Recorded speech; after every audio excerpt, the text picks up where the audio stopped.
The wait is over. The Packers and Jordan Love have agreed to a contract extension, Making him the highest paid quarterback in NFL history. Now that didn't take very long, did it? Very shortly after Tua Tagovailoa got his contract extension from the Miami Dolphins, the Green Bay Packers announced that they were going to do the unthinkable, something that you would never imagine happening, and something that we really didn't expect. So before we get to the content, we are still giving away copies of College Football 25. All you have to do to enter is just follow one of my giveaways in the description down below. And now that we got all of that out of the way, work!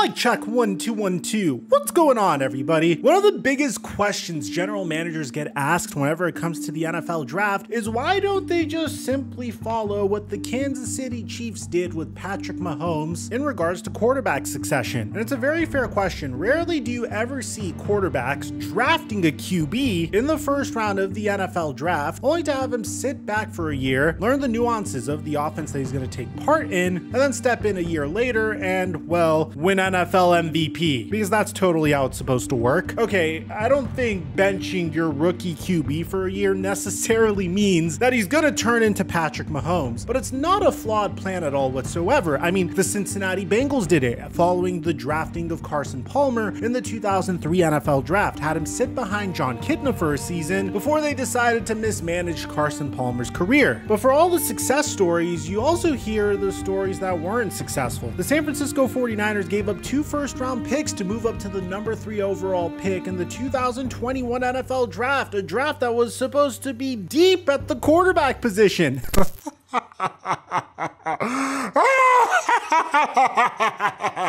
And a lot of those players were placed in bad situations. But we know what would happen with Trey Lance. Trey Lance took way too long to develop for the San Francisco 49ers, and, well, they shipped him to the Dallas Cowboys for peanuts on the dollar. But probably the most extreme example of this has to do with the Green Bay Packers. And the thing is, the first time the Packers did this, they kind of lucked into it. Drafting Aaron Rodgers wasn't part of their plan going into the 2005 NFL draft. It just simply wasn't. People tend to forget, but Aaron Rodgers was in the mix to be selected number 1 overall by the San Francisco 49ers, but he plummeted on draft day all the way to the 24th pick in the NFL draft. At that point, the Packers figured, okay, he was gonna go number 1, we might as well pick him, and the rest is history. But even then, the Green Bay Packers had Brett Favre, and he was performing remarkably well. It didn't really make sense to take their succession plan yet, but that's what they did. Aaron Rodgers sat behind Brett Favre for 3 seasons before finally taking the reins as the starter. And to be honest, it was the perfect thing for him. I am of the firm belief that if Aaron Rodgers started for the Green Bay Packers right away, or started for any team right away, he would have been a colossal draft bust. Nothing against this hypothetical version of Aaron Rodgers, but if you take a look at his mechanics coming out of Cal and his throwing motion, you can just tell that he would have been doomed from the start. It was these 3 years that really helped Aaron Rodgers become the player that he became. But there's a huge caveat with this methodology. You see, Aaron Rodgers started throughout the 2008 season, and then he signed a 6-year, $65 million contract extension through the 2014 season. To give you an idea, that was good enough to make Aaron Rodgers the 4th highest paid QB in the NFL, behind Peyton Manning, Tom Brady, and Carson Palmer. This is just after 1 full season of starting, and even then, he led the Green Bay Packers to a 6-10 record. The caveat with developing your quarterback of the future is the fact that you don't get the luxury of having him on a rookie scale contract. You have to pay him right away, and typically, your greatest championship window happens to come when you draft quarterbacks that are already NFL ready and surround them with a plethora of talent. I mean, that's what the Miami Dolphins did with Tua by trading for Tyreek Hill. That's what the Philadelphia Eagles did with Jalen Hurts when they traded for AJ Brown. That's what the Arizona Cardinals did for Kyler Murray when they robbed the Houston Texans of DeAndre Hopkins. Typically, whenever a quarterback's on a rookie scale contract, you just try to surround him with talent and hope he can make a run for a Super Bowl. But in the case of the Green Bay Packers, they don't really like to do that. They like to invest all of their resources in one guy, in one project, give him maximum time to develop to his fullest capability, have this project, watch a Hall of Famer prepare for 3 seasons, and then plug him in. And in the case of Jordan Love, they literally did the same thing as they did with Aaron Rodgers, although it was slightly different. Aaron Rodgers was an opportunity that was too good to be true. It was an opportunity that you just couldn't refuse. Jordan Love was a prototypical project that the Packers selected because they just felt like it was time. And in the 2023 season, while Jordan Love definitely had a bumpy start to his career, he ended it remarkably. His regular season stats included 32 touchdowns and 11 interceptions, throwing for over 4,000 passing yards and a 64% completion percentage. He absolutely decimated the number 2 seeded Dallas Cowboys, who haven't lost at home at the time at all whatsoever. But in the Dallas Cowboys defense, in all honesty, I think the main thing is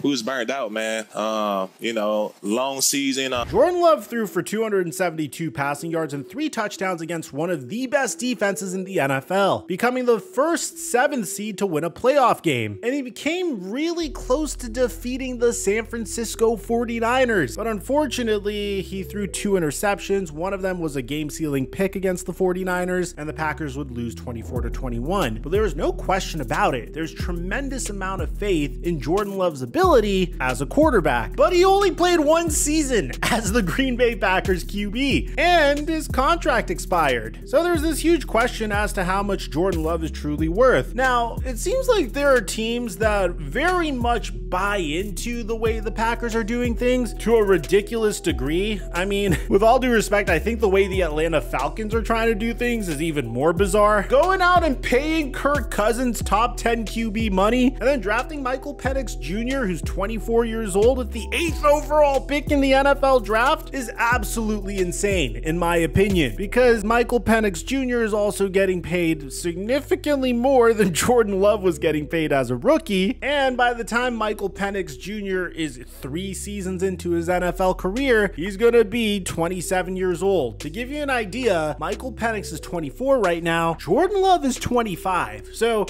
I mean, who knows? Maybe Michael Penix Jr. turns into Patrick Mahomes or Tom Brady. I mean, who are we to hate on this? But it just goes to show that the Jordan Love effect is definitely being felt around the NFL. And the Green Bay Packers made their decision in regards to his valuation very shortly after his draft classmate, Tua Tagovailoa, who, by the way, has thrown for 12,639 passing yards in his career, 81 touchdowns, and 34 interceptions, compared to Jordan Love's 4,765 passing yards, 35 touchdowns, and 14 interceptions throughout his career. We found out that Jordan Love signed a 4-year, $220 million contract with the Green Bay Packers. Yes, ladies and gentlemen, according to Adam Schefter, Jordan Love and the Packers have agreed to a 4-year, $220 million contract that makes him the highest paid QB in NFL history. He also gets a record $75 million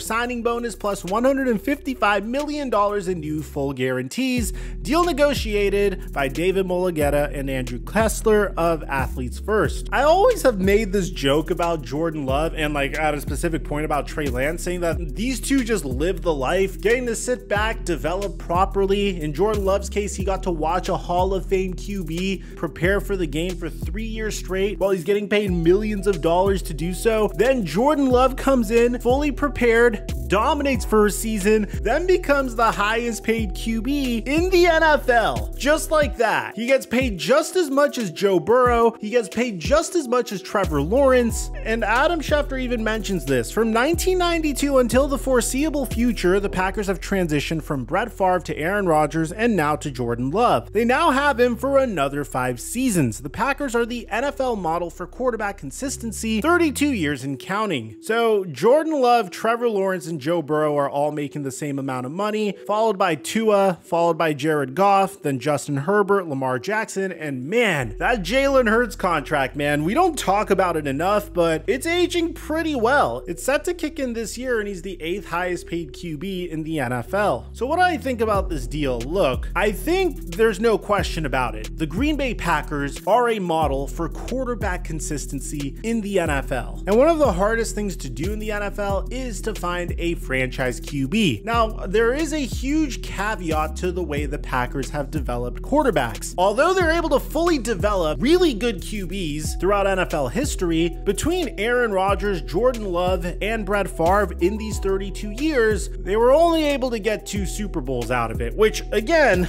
is a significant amount. But as a Dallas Cowboy fan, for once I could say this, we have more Super Bowls during that time frame, baby. Let's go. This year's our year. We know exactly what we're doing. Yeah.